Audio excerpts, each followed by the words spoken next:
All right, welcome to a glass of wine with a ski dad. Unfortunately, I'm feeling a bit under the weather, and so I am going to take a hit of nighttime cold and flu because I need to be on my A game for the next 3 days. My family and I are taking a trip to Pomerel, Idaho. We're going to get the kids on small mountains. Should be fun. So I am drinking tea and not the wine that I was hoping to be drinking. I want to get started by thanking everybody for showing up. It's very cool to have people in here and watching, and I hope we can get to some really cool content tonight. I want to get into some comments out there that have been coming up about skiing, about my philosophy on skiing, and what we're doing. And I'm trying to share. Let's see. I want to share screen. So we are going to go to actually a forum from Ski Talk. Are already familiar with it, but on Ski Talk, a good buddy of mine, Brian Finch, put up a forum where he discussed my concepts of there's no forward movement to the turn valley in the fall in November, and it went really well. And hopefully, we can do more of that in the future.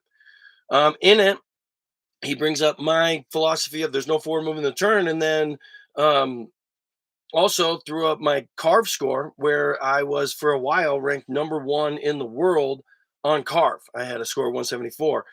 And so I think he's trying to show that the philosophy that I'm bringing like really relates and works well in the real world, and I'm able to go out and with the skiing that I'm trying to do and I'm trying to teach um you guys out there, I can achieve really high scores on carve. So it kind of validates what I'm talking about. Now, I want to get right to this comment right here by Mr. Noodler here. He says, I would give this a lot more cred if I could see Joe once, just once, cleanly carve the high C portion of a turn. Everything seen is Joe doing his typical redirection at the top of the turn. I mean, what do you mean typical? Like, it's good skiing. Like, I don't know why you're coming at me like that, but it's good skiing, and I'm achieving really good turns whenever I want. All right. So it's easy to see his bias, but would be way more believable if he shows full control of his turns from top to bottom, all of it cleanly carved. Stop the stivet. This hashtag stop the stivet nonsense just totally drives me nuts. I just don't understand why people screen is black. I'm supposed to be sharing it. Why didn't that work? Let's see if we can bring that back. Sorry, gang. Can people not see the ski talk? Audio's good. No camera though. What's going on? Your connection is unstable. Please wait while we try reconnecting. Bummer. I don't know what that's. It's good now. Good now. All right. Sorry, guys. Sorry about that. So, okay, here's the comment. Now, let's get some skiing. Let's go to here. Um where is how come I can't show? I want to show entire screen, share. You're gonna look at here's some video of me free ski. Actually, I don't want to show that one. I want to show this one. All right, this whole like I can't carve the top of the turn nonsense. All right, here we go, right here. Boom, carving the top of the turn. What's the big deal? Carving the top of the turn. Let's look at a different one. All right, here I am on slalom skis. All right, let's go back here. All right, here we go. Boom, coming through the turn. Roll the ankles. Carve the top of the turn. This is carving the top of the turn. Okay, because I want to teach people to make the turn with a redirection does not mean that there's no ability to carve the top of the turn. I mean, this is just nonsense. And this, unfortunately, this is the the attitude that's out there around ski teaching. And you get a lot of this negativity. I see a lot of this negativity. Sorry about that. I see a lot of this negativity in the comments where people are like not into what I'm talking about because they want to see this like carving the top of the turn, and that carving the top of the turn is the most important thing in the world. And yet in my world, like I want to carve top to bottom. I want to carve the skis all the way down the hill. I want to be making G forces all the way, and I want to have fun doing it. And so what I'm trying to put out there for you guys and for the world is a way that everybody can achieve high edge angle turns, high G force turns in a repeatable, fun manner. Now, I want to go back to this forum. Okay. Back to the forum. Hashtag stop the stivet. Again, why are we anti stivet? What's the issue? It's a very fun way to ski. But Mr. Hashtag stop the stivet goes on to say, oh, here we go. This video is enlightening and clarifying, but it's clear where Joe is coming from as his bias is heavily skewed towards being fast in a race course. Okay, in this conversation with Tom Sell, I was talking about being fast in a race course, but then he goes on to say, whereas the number one concern for most wreck skiers is speed control. Isn't a slide into the top of the turn speed control? Isn't using a slide, a feather, a butter, isn't that way we can be clear, that way we can be clean coming through completion, keep the momentum going? You need momentum going into a new turn to be able to slide effectively and keep the momentum going. If you roll up and carve every single top of the turn, you're going to hit a breaking point and you're going to skid or break at the bottom of the turn. So I think what I'm giving out there, and when I'm giving you permission or talking about sliding the top of the turn, is in fact giving you speed control so that you can carve top to bottom. So that is that's my thought on that. Now, unfortunately, these comments from Noodler aren't just a couple one-off random ones. I see this all the time. There's a massive bias in America for carving the top of the turn. Carving the top of the turn does not help you with speed control. Carving the top of the turn actually gets you going too fast and ends up having you go a million miles an hour. Now, Brian Finch, who originally put up that ski talk forum, he and I had this running joke when we were running the camp that what people want is that on the green you can roll up the top of the turn, and the common coaching out there is, well, just take what you're doing on the green and do it better on the blues. And once you do that, now do it better on the blacks. Like this idea that you're not going to change your approach or you're not going to ski differently, that as the pitch gets steeper, it's just nonsense and it's lunacy. So what are we just talking about? Getting infinitely stronger. So on greens you can roll up the top of the turn, and on that slalom ski I can roll the top of the turn. But as it gets steeper and as it gets harder, what are we what are we supposed to do? Just get better? Just keep getting better and better as it gets steeper? Like that's crazy. So you got to change your approach. So that's my rant on that. Colorado Gunner asks, how much does a ski impact my ability to truly carve a turn? Can I carve my all mount 92 skis in this manner? No excuses. This is a great question, Colorado Gunner. I actually believe that carving on wide skis is easier. Carving on race skis is very difficult. They're very hard to ski. It's hard to balance on them. They're stiff. They're finicky. Um, I have done a couple of carving lessons this season with people who found me on the YouTubes, and then they come and book me at Deer Valley. And the guys who have shown up on a Stokely laser race ski have not had the success that the guys who showed up on a Nordica 94 and a foot enforcer.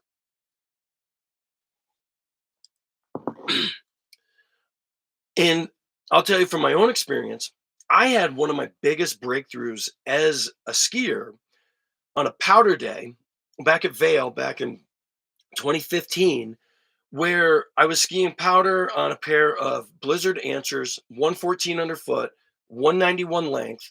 And halfway through the day, I just blasted a groomer. All of a sudden, on that giant wide powder ski, I could touch my hip to the snow and I could hold it there and I could balance throughout the turn.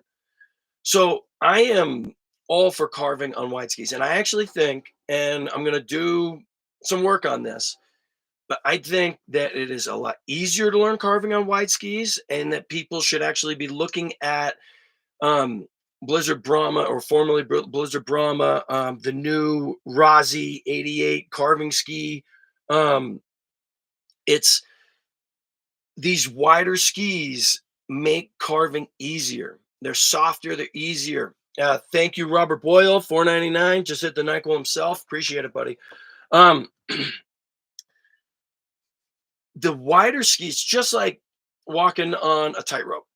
A tightrope is very skinny, hard to do. A race ski is very skinny, hard to do. If as that tightrope gets wider, or you get onto a beam, or now you get onto a platform or a board, it's easier to walk on.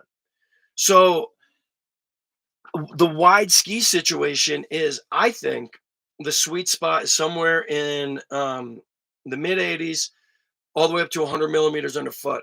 Carving skis, really good stuff. Um, Studio 42 question: cross under, medium carve turn, hips move across versus legs extending. What percentage would you give each, and how much lateral versus sinking down to the hips are you executing or feeling? Let me think about that. I think the crossover versus cross under question is actually a good one. On green slopes, I think you cross your center of mass over the feet into the new turn when it's flat.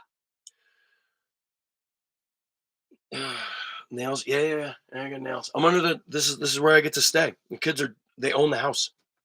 Um, sorry, Zune 100 said those nails over your head are freaking me out. Yeah, that's what I got.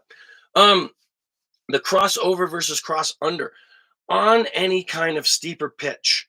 I think it is a cross under situation, because I'm trying to hold my center of mass still. I'm trying to keep control of my hips.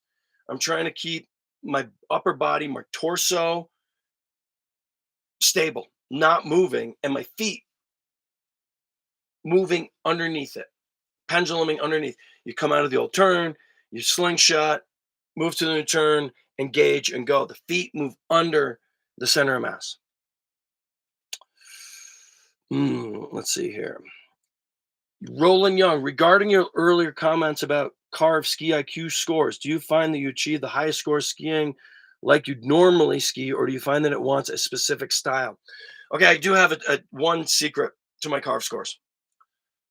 On the way into the turn, I drop my inside knee extra early, because the early edging score is comes from that inside knee.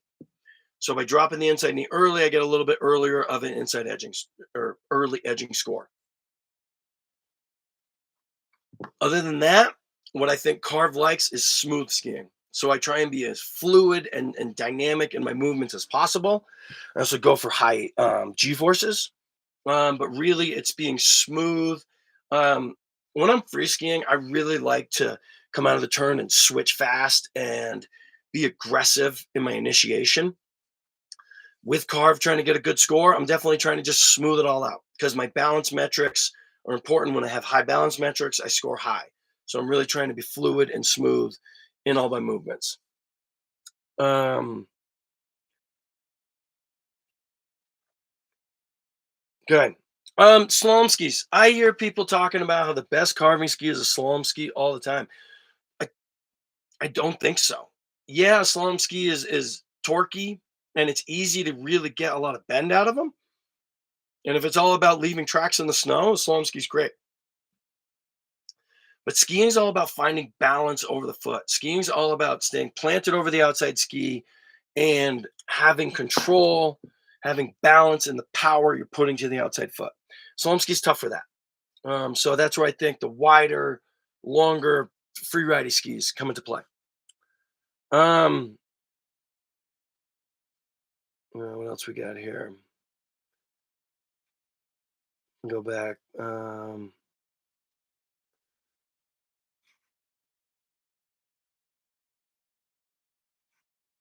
Okay. Another thing that I wanted to get into here is the going back to the ski talk forum that I was referencing earlier, where I think like the bias of America really comes in. Um, that is the anti slide the top of the turn. If you're sliding the top of the turn, you're doing it right, regardless of the awesome turns, regardless of the awesome skiing that's going on.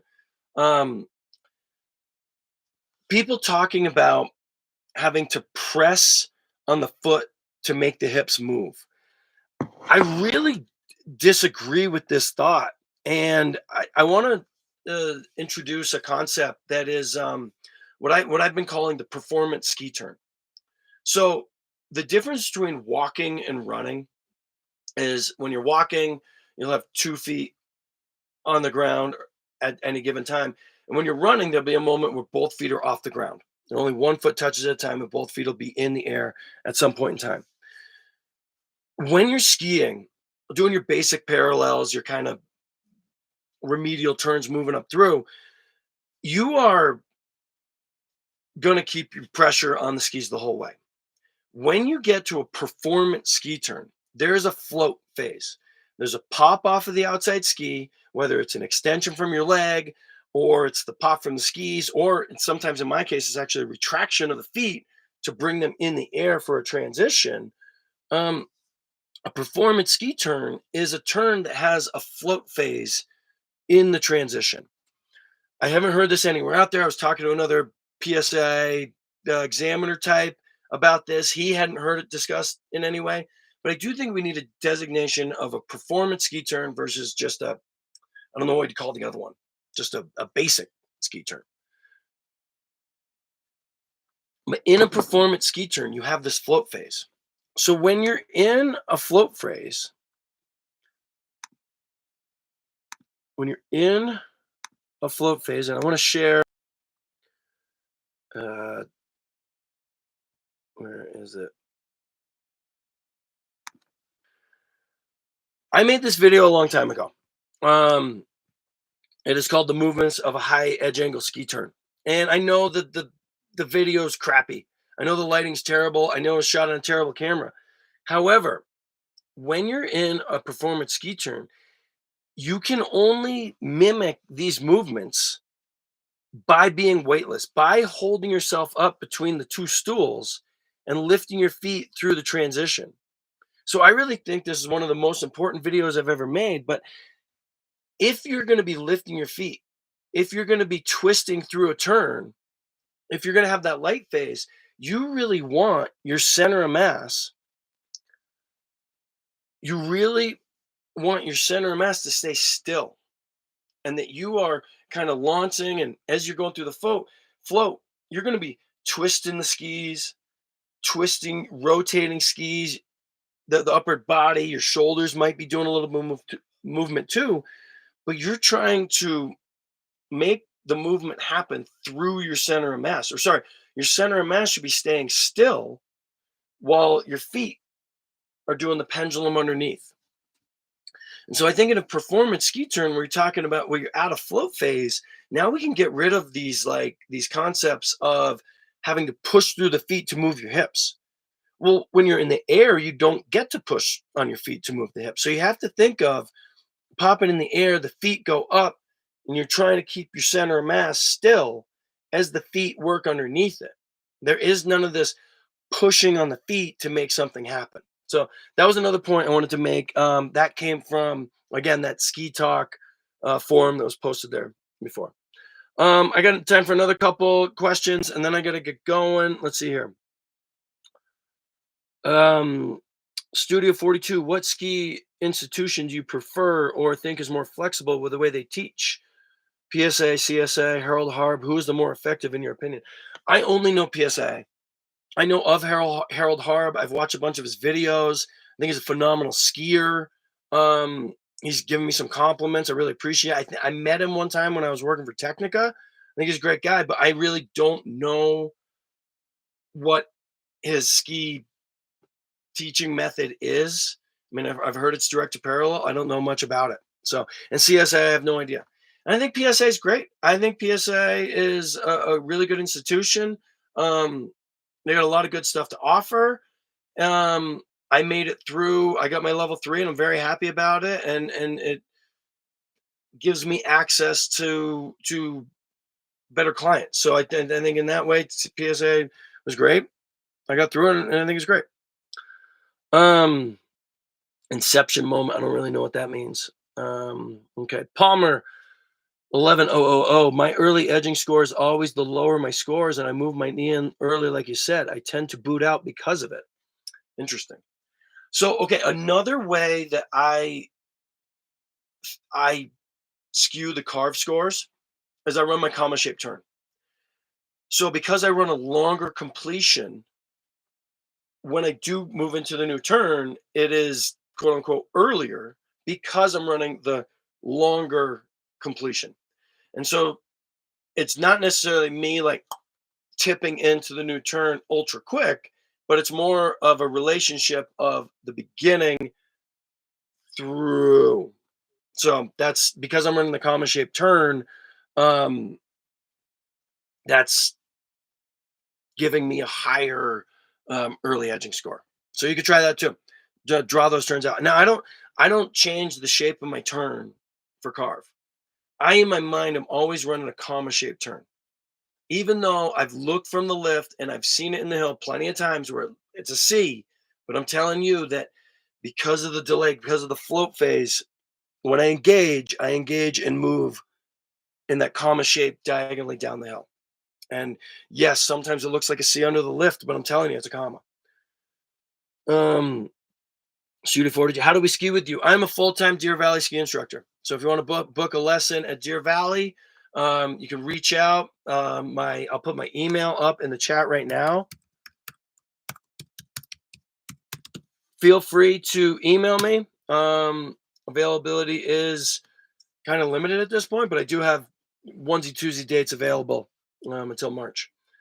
Um, let's see. Is there anything else? I think this is all I got for tonight, guys. I'm losing my voice, and I've covered what I wanted. And I hope people found this helpful. In this world of skiing, I think that we can get better, and I really think that we can take people's carving to a higher level, higher than people have achieved in the past. And I think that things like carve, actually, if any of you guys want a special deal on carve, check the description. This I have my affiliate link through Carve. Check it out. Click that. Get yourself a special deal, a little discount on Carve. I get a little kickback from that. Appreciate it if you did. Um, but I've seen more good skiing this season at Deer Valley. Yes, we're low tide. The groomers are firm, but people love to carve. Carving's fantastic. It's really, really fun. It's my favorite way of skiing. Yes, I love powder. Yeah, I love skiing bumps. But carving is this ultimate, purest, most exhilarating thing I can do. And I think we can share it with the world. And I think that the approach has to be right. And for so long, the approach has been this high C shaped turn, carve the top, blah, blah, blah. I, I just don't think that's the way that's going to get people there. Now, I achieved my skiing by chopping the top of the turn off a little more, riding through completion. But from there, I was able to go backwards and now can achieve a higher C better than I could before.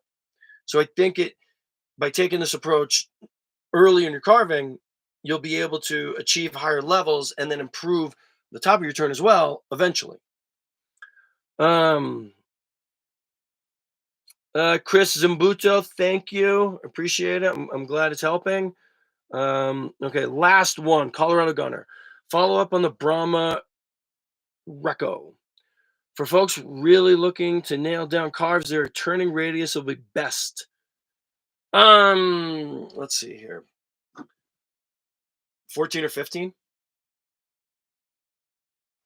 You know, that sounds like a oddly specific number, but really that's the 14 or 15-meter radius will keep your speed down.